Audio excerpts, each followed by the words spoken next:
Hey, I'm Alex Radcliffe from Board Game Co, and today I'm reviewing 20 Strong Tainted Grail.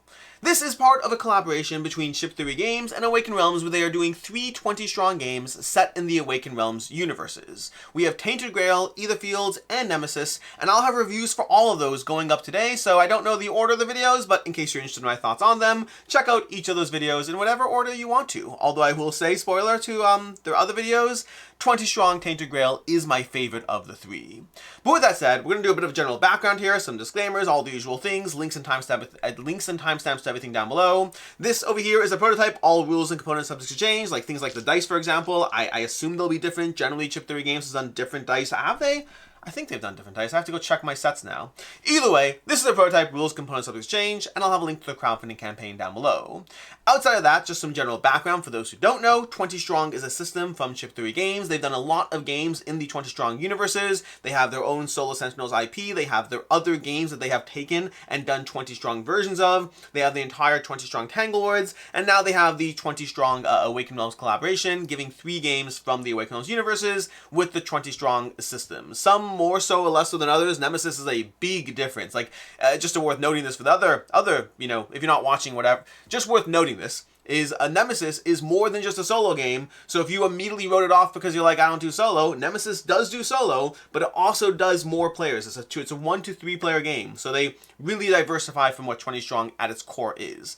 But 20 Strong at its core is a game in which you're going to have 20 strong warriors. They're basically dice, 20 dice over here. You have your 17 dice that you'll be rolling throughout the game to try to take down the enemies, and then you have your 3 stat dice, which will correlate to the hero that you choose. There are usually a lot of heroes to choose from. That's true in Tainted Grail as well. And you'll have your basic stats you're tracking, your health, your strategy, and your recall, which is your health, how many health points you have. Your strategy is generally how many reroll phases you have, and then your recall is how many dice you're pulling back, which is important because in these games, your goal is to survive through enough battles until you can eventually take down the boss while not burning yourself out in the process. You can commit as many dice as you want, most of the time, to try and take down the enemies. The problem with that is if you commit too many dice and you don't get them back fast enough, you'll walk into the final boss fight with nothing, or you'll be dead before the final boss fight happens either way.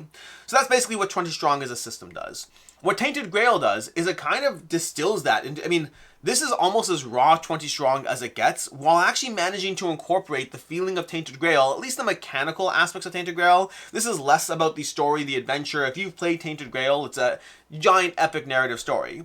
This takes that combat mechanic, that linking cards aspect, and it builds it into the 20 Strong universe as you try to, defeat that final boss. To that end, you're going to have cards equal to your strategy over here. So we're going to have our cards. We're going to draw 3 cards right now from our deck of cards. Then we're going to choose an enemy to face off. We actually got our unique card. You're going to have some basic cards plus your character's card. This is Arif's card, shuffled in. Then you're going to select an enemy to face off against. There are 4 different piles of enemies. This is the boss over here, so you'll select a boss. Again, there's a bunch of bosses you can face off against. They're all double-sided, so at least in this prototype, we have 6 bosses to go through. You have all these heroes again, so we have, let me grab the hero stack. And again, these are double-sided heroes. That's going to be, again, 6 cards, 12 heroes to play as. And in the 20 Strong systems, in general, there are something called universal heroes, which is heroes that can merge between different sets because of some common aspects to them. But with that, you're going to have your hero, you'll have your boss, we have our upgrade deck, and then we have the 4 stacks of enemies, of which we are trying to defeat 8 of them so that we can then take on the boss. You need to defeat 8 enemies and take on the boss. It's pretty straightforward. But we have our hand of cards. Now, I will not be overthinking the strategy of this, so just for the sake of teaching you the game, I'm just going to do things as they are. I have Foraging. When you apply a crit from a red die, +1. So the interesting part, his card lets me apply red dice, which is good. You may adjust the dial to the next color in either direction. That's a good one. Surprise attack works well with Arif over here. But again, I don't know. Let's see how this plays out. So what we're going to do is we're going to have this locks which dice we can contribute to each combat. To that end, if I have 3 rerolls, do I just want to try to take out this guy at the beginning? That's interesting. That's an interesting one, but no, he has recovered up to 4 dice, which I want to spend some dice first to do that. So let's go ahead and spend a bunch of yellow dice to try to take on this character over here. So Morgan's Handmaid, she has 3 health, 1 attack, and we can't use any items over here. When you play your 3rd combat card in an engagement, you may banish 1 die to gain a health. Okay, that'll be helpful if we kill her. It'll give us an ongoing item. So we're going to go ahead and take her out, or at least try to. So this will be a fairly basic combat encounter. You will not see me playing cards because I don't know if you noticed this, but on the sidebar, we have different arrows, and arrows allow you to chain into other abilities, which will show you how that works on our next card. So we're going to play through 2 rounds of combat just so you can see how it plays out, and then give you my thoughts and opinions. So over here, she doesn't have those. We can't play any cards. But at the beginning of each step, we do have a card play. We can basically have something called a strike, which can be either used to play a card or draw a card. Now, we will have to discard down to our hand size, but it still gives us flexibility, so why not? Then we have to roll, and we can only roll the color that this wheel currently is on. So we're going to roll all 4 of these dice because they have a very low hit chance. We do have 3 rerolls, though, so we have some possibilities here. And we got, wow, that was absolutely insane. We just rolled 4 yellow dice. Yellow dice only have 2 hits. They have a basic hit, and then on the other side, they have a crit. I just rolled 3 crit. I just dealt 6 damage. That is absolutely insane. He's dead. I'll go ahead and keep him for his item over here. When you play your 3rd combat card in engagement, you may banish 1 die, and these cards are exhausted now. But I do pull back 2 dice each round, so I'm going to pull 2 dice back from the pool. Again, you're trying to manage your dice pool. I don't want to spend too much. This color wheel is going to advance each round. I'm also going to select 1 card from the top of these decks to count as my 8. Basically, when you have a combat encounter, you're not trying to kill 8 enemies, you're having 8 encounters. That's relevant because sometimes cards like this, with that little plus enemy icon, have you draw an extra card. And when that happens, you might find yourself facing off against 2 or 3 enemies at once. When the combat encounter is done, everything gets discarded, and you pick 1 card from the top of the pool, which can be helpful, especially if you're trying to, like, for example, if I say, oh, I don't want to deal with living ice right now, I can put that into my pile of 8 enemies, so it both helps abstract the concept of just 1 card as opposed to all your enemies, and it does allow you some control over not always having those top cards locked in place. Then I'll have to discard one of these cards. I'll discard this one, not overthinking it, because I have my my strategy aspect over there. That's my limiting factor. So you just saw a basic combat encounter play out. You saw me get this ability over here. When you play your 3rd combat card in engagement, you may banish a die to +1 health. That's very flexible over here because he has this aspect which is kind of cool. We'll talk about later. When you apply a crit from a red die, I get +1 health. And his basic card over here lets me apply my red dice to the enemy, and I banish a ready die to set it on an enemy die to its crit. So this will help me banish a regular die to be able to start gaining health. So maybe I'll try to go ahead and use this. Let's pick a stronger enemy so you can see another 2 aspects. And then I'll talk through the last things you need to know, and we'll go to review. We'll just take on Stakeslinger. Now, I'm not overthinking which one to take. I kind of want to, but I'm not going to. I'm just going to go ahead and take this card. Let's see. That one's the top one. That one's there. I'll go ahead and take this card. So I'm going to play this card as my initial strike. So again, in each strategy phase, I get a strike. This time I'm going to play instead of drawing. So I'm going to play this card. It says you may apply a red dice to this enemy. Normally I cannot apply a red dice because we're in the green zone over there. But I am going to apply a red die. And it says you may banish a ready die. So I'm going to banish one of these cards, removing it from play entirely. And I'm going to set it to its crit side, which means I'm already dealing 2 damage. And I'm also going to gain a health because of his built-in ability. So that's where, again, it's his card. So the synergy makes sense over there. And then I will go ahead and roll green dice, and I'm overcommitting here. I only need 3 hits. So you know what? I'm going to go ahead and roll 3 of these green dice. So we're going to roll 3 dice over here. With our first attack, we got 1 hit. That's fine. We have 2 more reroll phases. Anything else we need to do? At the start of our next reroll phase, we can once again strike or strike, which means we can draw a card or play a card. So I could play this card to draw 1 card and strike again, which is not the worst, but this one really pops off when you combine the top 2. Or I may adjust the dial to the next color in either direction. So this is going to be adjust the dial. I think I'm going to go ahead and draw a card for my next strike. This one is a nice one. Draw 2 cards and strike again. This is a good one. This is a very good one. So then I'm going to go into my second reroll over here, and I'm going to roll these dice, not changing anything, and boom, I got 2 crits. This is not how the game. I wish I was doing a gameplay right now. I want to do a film gameplay of this, so that might pop up mid-campaign. This would have been a great film gameplay. Oh, the dice are working in my favor. Anyways, with that astounding 7 damage against the enemy, I should have read this. At the start of the engagement, discard 2 cards from your hand. Let's pretend I discarded these other 2 cards because I don't want to cheat there. Or banish the top 2 cards of the combat deck. Let's do that because we can retcon that to make sure it's there. If this enemy is defeated, gather the Animal Sense combat card. So we defeated the enemy. This is going to be discarded over here.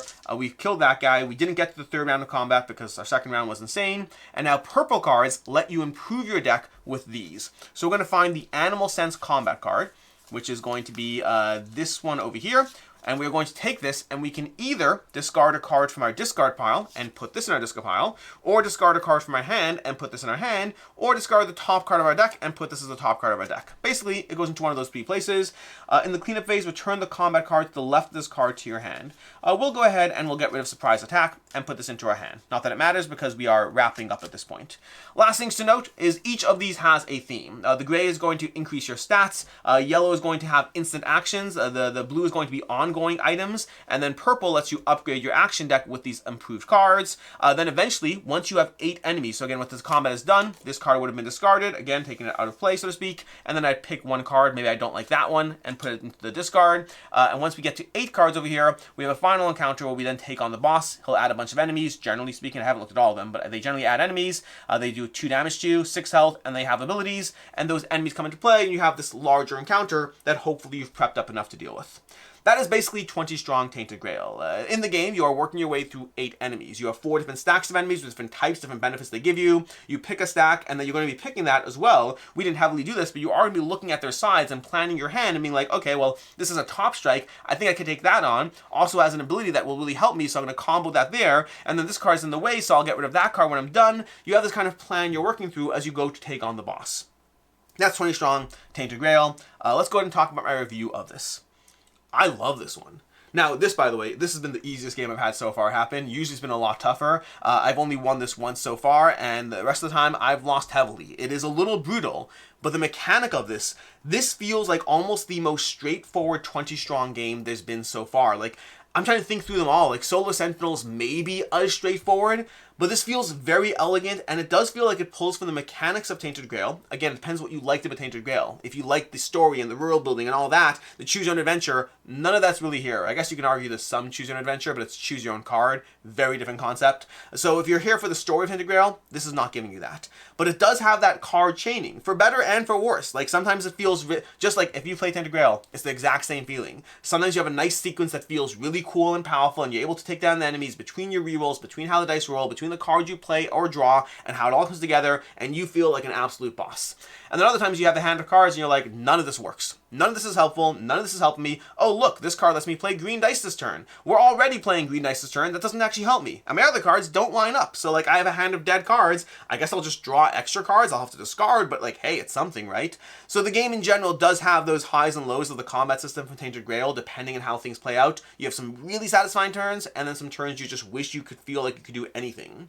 But overall, I don't just like the card play. I like the card play combined with the dice mitigation, combined with the dice rolling and all of how you balance your pool, just like you typically do in any 20 strong game. And I really like these 4, like, kind of categories of upgrades. Like, I've never seen this kind of, I guess, choose your own upgrade. Like, it's not choose your own adventure, it's choose your own upgrade. I've never seen that level of precision from a 20 strong game. You're like, oh, what do I want? Do I want to upgrade a card? Hell yes, because those cards are so important. If I can get better cards in my deck, that's insane. That Witch's Claw, the enemy who you have to defeat to get the Witch's Claw, not so fun. But getting Witch's Claw, you may apply red and green dice. If you're currently on blue and now you can apply red, green, and blue, that gives you so much more flexibility to actually take down the enemies. Getting some of those cards into your deck before you encounter the final boss, because you have your whole pool of dice. In theory, but in practice, you have a small selection of dice and you can barely do anything with them until you start getting upgraded cards in play. So that's really, there's so much control over the deck. But then the flip side of that is if I go ahead and upgrade my stats over here, I'll be pulling back more dice, I'll have more rerolls, and more rerolls is not just more rerolls in this game, because more rerolls is also additional strikes, letting you draw more cards and play more cards. So in general, this system feels really clean, really straightforward. It is so easy to teach relative to other 20 strong games, while having elements of Tainted Grail, if you're here for that, while feeling very satisfying because of the way it all comes together.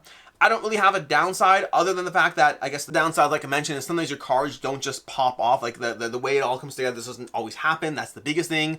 Other than that, the game is hard. So, like, if you wanted an easier one, this is challenging. I don't know if it's because it doesn't always, I don't know why it's challenging, but it does feel more challenging than your average 20 strong game, but it also feels very straightforward and therefore very rewarding when you do get that win. Overall, I love this one. Rating and final thoughts wise, I'm going to come in at a 4.5 out of 5. This is one of my better 20 strong games. it's one of those aspects, and I do have this issue sometimes when I'm covering prototypes, when I have a limited number of plays in. I have it as a 4.5. I do think this has the potential to be in that like top tier. I think like 220 strong games are for me a 5 out of 5, and I think this has the potential to be there, but I definitely want more time. Right now I have that new high of really enjoying the system and how it operates, and that sometimes that wears off when I'm on play 7 or 10 as opposed to like 4 or 5 plays in. So overall, really enjoy this one. Like I said already early in the video, I may try to do a playthrough for this. There are already playthroughs you can find. It's more just that I like this game, so like why not? Why not try to get an additional playthrough so you can see how it all comes together? Anyways, that is 20 strong Tainted Grail. It's my favorite easily by far of the new Awakened Realms series of games, and an excellent addition to the 20 strong universe. In any case, and until next time, I'm Alex Radcliffe from Board Game Co. Hope you found this review helpful, and as always, I hope you have a good one.